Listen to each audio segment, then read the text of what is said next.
Bonjour à tous, très content de vous retrouver ce soir. Bonjour à tous, je suis aussi contente de vous retrouver ce soir. Et donc ce soir, nous allons parler de quelque chose qui est très important, qui est le fait de servir ensemble. Comment on peut servir en couple dans le royaume, comment on peut justement faire grandir le royaume par notre travail, et notamment lorsque l'on est marié et que l'on forme un couple. Et le couple, effectivement, c'est la base de tout, puisque dans Genèse, on commence par Adam, et puis Ève ensuite qui arrive comme l'aide d'Adam. Donc, le couple est là depuis l'origine des temps, et le Seigneur avait demandé au couple, d'ailleurs, d'entretenir le jardin. Donc, un des versets de base de ce soir, c'est le verset dans Ecclésiaste 4, le verset 9. Il nous dit, il faut mieux être deux que tout seul, parce qu'à deux, on retire un bon profit du travail, travail sous-entendu, service pour le Seigneur. Donc, voilà. Qu'en penses-tu? Tu Je me te laisses laisse continuer. continuer. Donc, travailler à deux, c'est s'épauler aussi, s'épauler l'un et l'autre. Et servir à deux doit être la réponse, en fait, d'un appel du Seigneur qui est commun à l'un et à l'autre. C'est ça c'est ça servir en couple, c'est répondre à, ouais, à une mission que le Seigneur nous donne pour servir le royaume. Euh, Par rapport à ce que Frédéric dit sur répondre à un appel commun, nous croyons que pour servir le Seigneur ensemble, il faut déjà connaître quel est le but du mariage. Parce que si on vous parle ce soir, c'est parce que nous avons compris après tant d'années, quel est le but du mariage? Et c'est vrai, tu l'as peut-être pas exprimé encore, mais aujourd'hui, sans juger quiconque, on se marie et sans connaître vraiment dans quoi on va rentrer. Nous parlons en tant qu'enfants de Dieu. Mm. Nous sommes dans un royaume, nous ne sommes pas dans le monde. Donc, nous devons appliquer les principes et les lois du royaume. Donc, nous devons connaître pour réussir et servir à deux. Et je vais me baser pour cela sur Genèse 1, verset 27, où Dieu nous dit qu'il nous a créés à son image. Alors, je vais le lire. Dieu créa l'homme à son image. Il le créa à l'image de Dieu. Il créa l'homme et la femme. Au verset 28, Dieu les bénit. Et Dieu leur dit, soyez féconds, multipliez, remplissez la terre et l'assujettissez et dominez sur les poissons de la mer, sur les oiseaux du ciel et sur tout animal qui se meut sur la terre. Ça, c'est le logos, ça, c'est la parole. Mais quand Dieu nous donne le réma, parce que le réma, c'est voilà, que le Saint-Esprit nous révèle à travers l'écriture ce que Dieu veut nous dire. Eh bien, il faut comprendre que pour revenir sur le but du mariage, pour servir ensemble, quand Dieu dit il créa l'homme, il créa la femme, c'est-à-dire que on doit se compléter. Tu l'as dit Mm. peut-être déjà, hein, on doit se Oui, il faut compléter. s'épauler. Voilà. Et en fait, le but du mariage, c'est de vivre dans tous les domaines, toutes les sphères de notre vie, euh, chaque sphère de notre vie doit refléter Christ. C'est-à-dire, nous devons sanctifier, honorer Dieu dans tout ce qu'on fait. Mais dans les moindres petites choses. Parfois, quand on dit ça, ça paraît ridicule, mais c'est ça en fait. dans les moindres petites choses de la vie et les moindres petites choses que nous faisons à la maison à deux. Comment dire, le mariage n'est pas uniquement pour avoir des enfants, avoir des relations sexuelles. Non. Lorsque Dieu dit, dans le verset 28, Dieu les bénit et Dieu leur dit, soyez féconds, multipliez. Ce n'est pas qu'une histoire d'enfants, d'avoir des relations sexuelles pour avoir des enfants, mais ça va au-delà de ça. Quand Dieu dit d'être fécond et de multiplier, féconder, Comment dire, le mariage n'est c'est pas produire quelque uniquement pour chose. C'est produire avoir quelque des chose. enfants. Donc, c'est produire dans la politique, c'est produire dans l'économie, de créer des entreprises, c'est produire, comment dirais-je, dans le domaine de la santé, c'est produire dans l'art, dans la culture, c'est produire dans l'éducation. Je parle de, voilà, dans le domaine de l'éducation, mais toutes les sphères de notre vie. Je crois qu'il y en a sept ou neuf, je ne sais plus. Je vais pas tous les citer parce qu'on n'a que 30 minutes. Donc, en fait, c'est ça. Et ça, on doit le comprendre. Et si, en fait, le Saint-Esprit, c'est pour ça que Dieu nous a donné le Saint-Esprit d'ailleurs. Il a dit qu'il s'en allait, il est assis à la droite de Dieu le Père, mais il nous a envoyé le Saint-Esprit. Et on doit tout faire par le Saint-Esprit, on doit tout demander au Saint-Esprit. Le Saint-Esprit, il est pour tous les enfants de Dieu. Voilà. Donc, pour réussir dans le mariage, il faut comprendre le, comment dirais-je, le but du mariage. Et ça, Frédéric et moi, nous l'avons compris.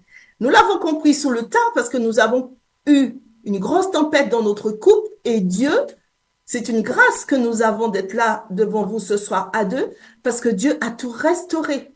On a compris. Dieu nous a brisés et on a compris des choses. Et pour servir à deux, il faut passer par le brisement. Alors, je ne dis pas qu'il faut passer par le même brisement que nous, c'est pas ce que je suis en train de dire, mais il faut absolument passer par le brisement parce que la chair ne veut pas servir Dieu. La chair ne veut pas servir Dieu. Donc, il faut passer par le brisement pour que laisser le Saint-Esprit nous travailler et que chaque jour, nous cherchions à ressembler à Christ. Il faut que Christ soit formé en nous. Et c'est ça qui va faire. C'est ça qui va nous permettre d'avancer ensemble et d'avoir, voilà, Frédéric, il a la vision. Et moi, c'est le fait d'être formé en Christ qui va me permettre d'avancer et de me soumettre à ce qu'il dit. On se soumet l'un à l'autre. Et ce que Dieu demande aussi, c'est que l'homme, il doit aimer la femme, aimer sa femme, et aimer sa femme pas n'importe comment. Comme Christ, lui, il a aimé l'Église. Donc, qu'est-ce qu'il a fait? Il est mort sur la croix pour nous, pour l'Église. Et moi, je dois le respecter, même si je suis pas d'accord avec certaines choses, parce que ça nous arrive, excusez-moi, de ne pas toujours être d'accord. Mais nous faisons tout lorsque nous ne sommes pas d'accord pour arriver comment dirais-je, à regarder à Christ qui est au milieu de notre couple. Et c'est ça qui va apporter la paix. Et c'est comme ça qu'on va résister à l'ennemi. Donc chacun ne va pas, l'un va à droite et l'autre va à gauche. Ça ne peut pas marcher. Voilà. Donc c'est ça que moi je vais apporter ce soir, dire que il faut connaître le but du mariage. Et quand on connaît ce but, eh bien, on chemine ensemble. Voilà, je suis l'aide de Frédéric. Il y a des choses, il n'a même pas besoin de me demander. Je comprends qu'il a besoin d'aide à ce moment-là. Et je demande au Saint-Esprit comment faire. Parce que je ne suis pas parfaite, hein. Je suis loin de l'être. Ah Et ouais. c'est comme ça. Ouais, non, je suis pas parfaite. Non, moi non plus. Oui, c'est ça, parce qu'en fait, dans le service, il y a se servir l'un l'autre, comme parlait Patricia, et après, il y a aussi le service dans un ministère, en fait. Donc, Patricia et moi-même, nous servons le Gospel. Seigneur, nous servons le royaume au travers de Gospel Compassion, mais nous avons chacun un petit peu nos spécificités, mais ça se recoupe, quoi. Donc, C'est ça, c'est ça, en fait, quand le Seigneur donne notre la expertise. vision, en fait, il nous a donné à chacun une mission qui paraissent différentes, mais non, en fait, on arrive à connecter pour produire quelque chose qui est l'attendu du Seigneur. C'est comme un Ouais, puzzle qui se met en place, ouais, en c'est fait. ça, oui, c'est un peu ça. Frédéric va poser tel morceau de puzzle, voilà, ou deux, trois morceaux de puzzle. Et quand le Saint-Esprit va me dire, voilà, tu fais telle chose, tel événement, ça va venir compléter sa partie. Je vais prendre un exemple dans le ministère. Dieu m'a, je suis, je dirais, c'est ce que je porte, tout ce qui est culturel et artistique. Je suis danseuse prophétique et j'aime beaucoup aussi quand le Seigneur me demande d'organiser des concerts d'évangélisation, des concerts de gospel d'évangélisation, ou quelle que soit l'activité artistique pour évangéliser, mais je suis comme un poisson dans l'eau parce que c'est ça que Dieu a déposé en moi. Mais Frédéric, c'est pas trop son truc. Pourtant, au début, quand on a commencé, on a commencé tous les deux comme ça. Le Seigneur nous a demandé de faire un concert de gospel, alors que ni Frédéric ni moi, nous n'avions fait ça de notre vie. Mais qu'est-ce qu'on a fait? On a obéi au Seigneur. Et c'est comme ça on a appris sur le terrain. Mais Frédéric, lui, c'est une partie, la partie que Dieu lui a donnée, c'est une partie qui est plus sociale et humanitaire.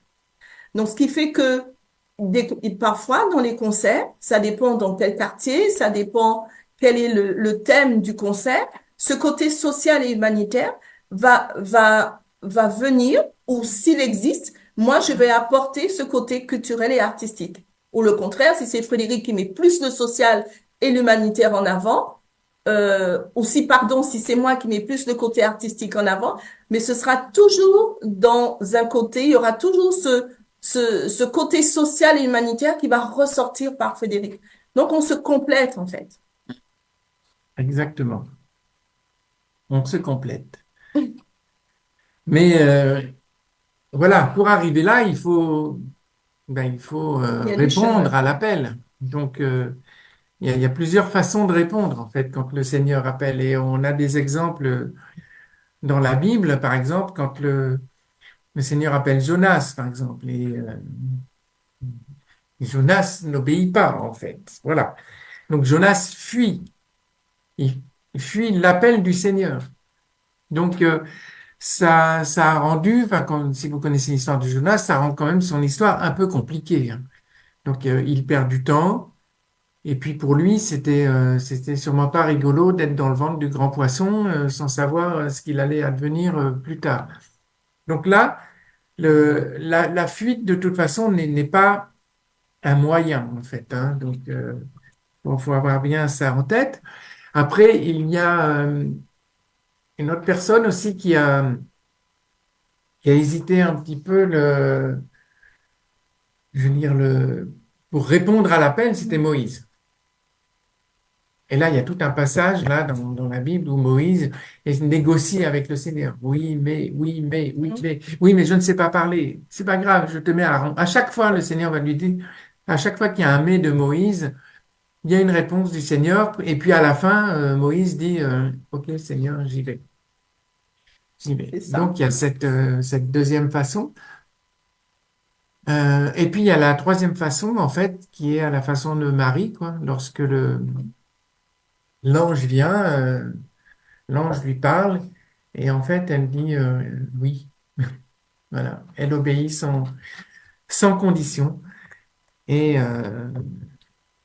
voilà, c'est la meilleure, la meilleure façon de répondre. C'est ce que le Seigneur attend de nous. Mm. Sauf que on est plutôt dans les deux premiers cas. Souvent, on est dans les deux premiers cas. Euh, on peut, on peut fuir parce qu'on a peur, tout simplement. On a peur parce que la vision est grande, parce que on, on doute de nous-mêmes, on se dit qu'on va pas être en capacité de pouvoir répondre à cet appel-là parce que c'est trop grand. Voilà. Et puis, sur la deuxième façon, c'est ben, on va négocier avec le Seigneur parce que voilà, on n'a pas forcément envie de tout donner complètement du premier coup. Donc, on essaye de négocier quelques arrangements avec le Seigneur. Donc, voilà. Mais faut avoir ça en tête. Et donc ça, c'est les trois façons de répondre à l'appel, mais il faut avoir, puisqu'on parle de servir en couple, en fait, ce qu'il faut vraiment avoir en tête, c'est que sur l'appel, la réponse doit être collective. Mm. Et c'est ce que Patricia a expliqué Oui, Tout à l'heure, en fait, on a reçu chacun un appel enfin, chacun un appel. Ces appels sont différents, complémentaire. mais complémentaires. Mm. Et on peut faire matcher les deux. Et Voilà. ça, c'est vrai, c'est dans le cas du ministère, mais c'est aussi dans le cas de la famille, du couple, hein, de notre vie de tous les jours, de notre couple, de la vie de famille, dans l'éducation des enfants, dans les décisions, toutes les décisions qu'on doit prendre, voilà, concernant les finances, mais concernant tout, en fait. Mm. Et toujours que tout tourne autour de Christ, en fait, chercher à est-ce que la décision que nous prenons, que nous allons prendre, de toute façon, Frédéric, il me connaît, moi, je ne veux pas prendre de décision si je n'ai pas demandé au Saint-Esprit. Mm. Et en fait, cette décision-là, si moi je l'ai reçue, Frédéric, il a un doute, le Seigneur, à un moment, va le convaincre. Moi, je lui dis, écoute, le Seigneur m'a dit ça, mais si tu veux pas me croire, parce que ça arrive, je lui dis, ben, demande au Saint-Esprit, tu as le même Saint-Esprit que moi, et il te parlera. Et c'est comme ça, en fait, toutes nos décisions, Saint-Esprit, qu'est-ce que tu en penses? Qu'est-ce que tu veux? Parce que le Saint-Esprit est là, hein. C'est pas une histoire, c'est pas comment dire ça, j'arrive pas à trouver le mot, c'est réel. Le Saint-Esprit est concret, il est palpable, donc il faut le vivre tous les jours. Tous les jours, il faut le vivre, il faut lui demander. C'est une personne, il est là, le Saint-Esprit est Dieu, il est en nous, nous sommes le temple du Saint-Esprit. Mm. Donc, le Saint-Esprit en nous, c'est pas pour nos beaux yeux, il y a bien une raison. Donc, tout ça, c'est une question aussi de croire vraiment que le Seigneur est en nous, que le Saint-Esprit est en nous, et qu'il est capable de nous révéler les choses, il est capable de nous conduire, il est capable de nous garder. Mais pour cela aussi, bon, c'est un cheminement, parce que c'est pas, je sais que c'est pas simple. Tout ça, c'est un cheminement, mais c'est aussi, comment dirais-je, cet équilibre dans la foi pour servir ensemble cet équilibre dans la foi, c'est-à-dire que moi, j'ai la foi. Des fois, je peux soulever des montagnes et des fois aussi, je peux être fatiguée. Mm. Je peux être découragée. L'ennemi peut m'attaquer. Donc, à ce moment-là, Frédéric, lui, il me pousse, il m'encourage.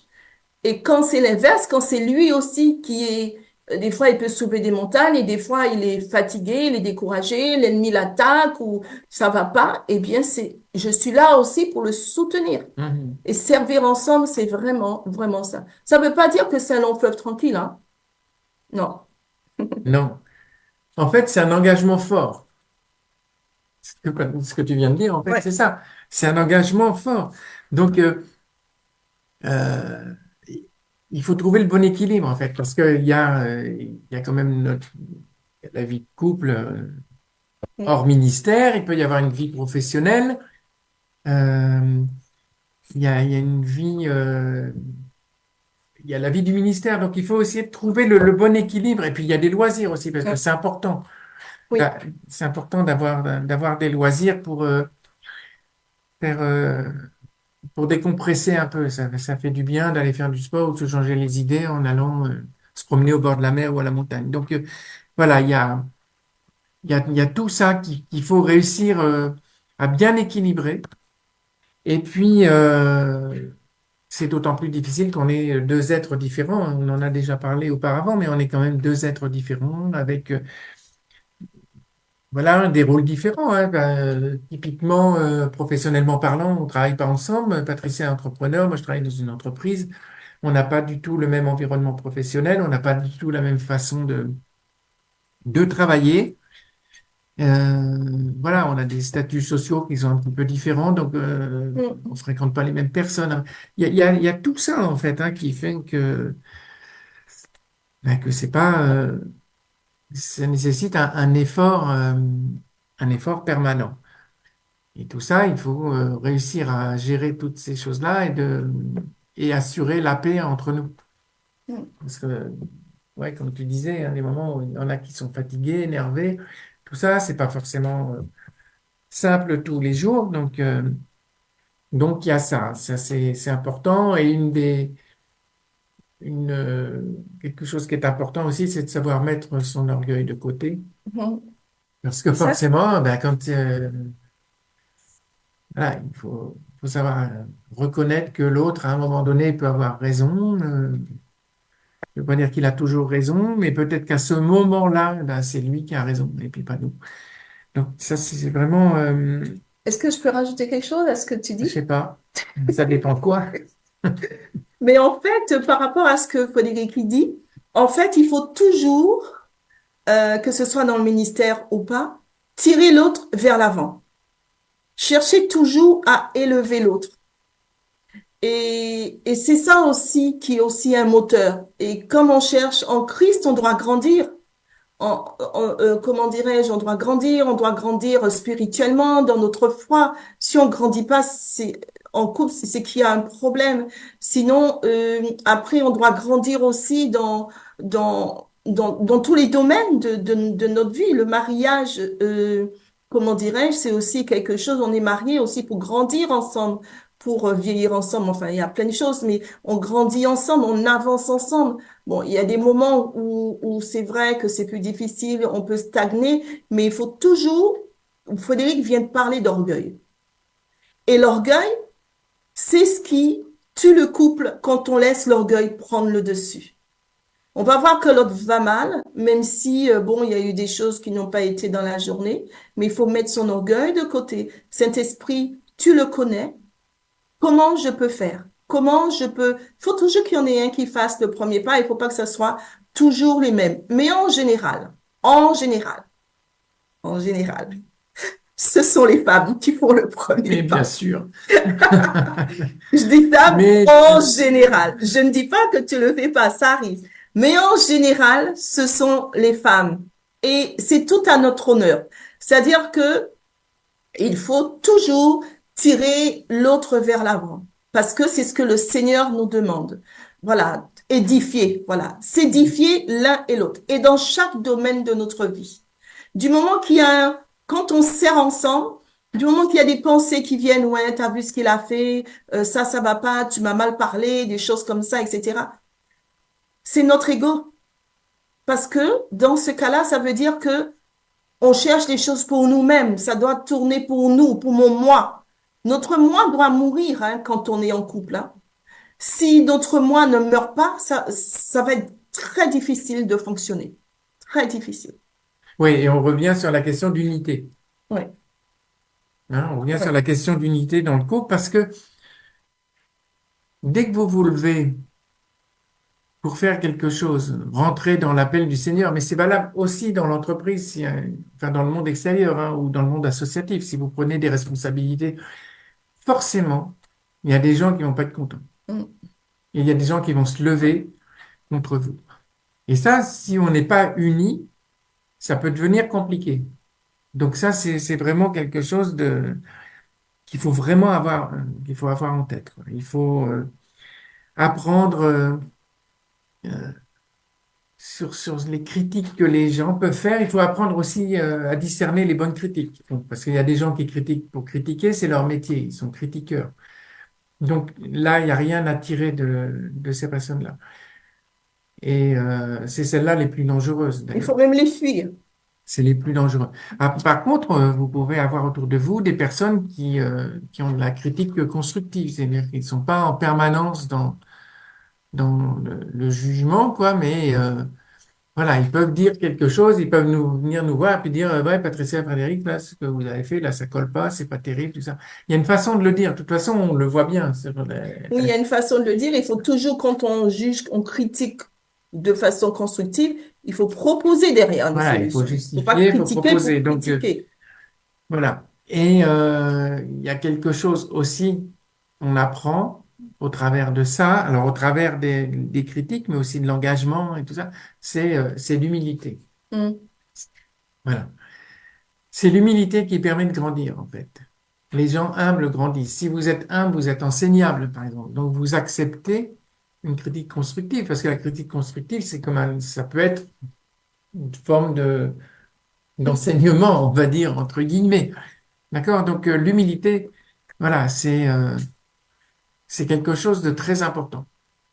Et donc, l'humilité, C'est pas parce- c'est pas tout accepter l'humilité. Des fois, les gens, ils non, font, faut bien l'expliquer, ça. non, être humble, ça veut pas dire euh, Dire amen à ça veut tout. pas dire se sous-estimer en fait. Il faut savoir qui on est. On connaît enfin, en tant que chrétien, on Notre connaît notre identité identité en Christ. On sait qui on est. et dire amen à tout. Voilà.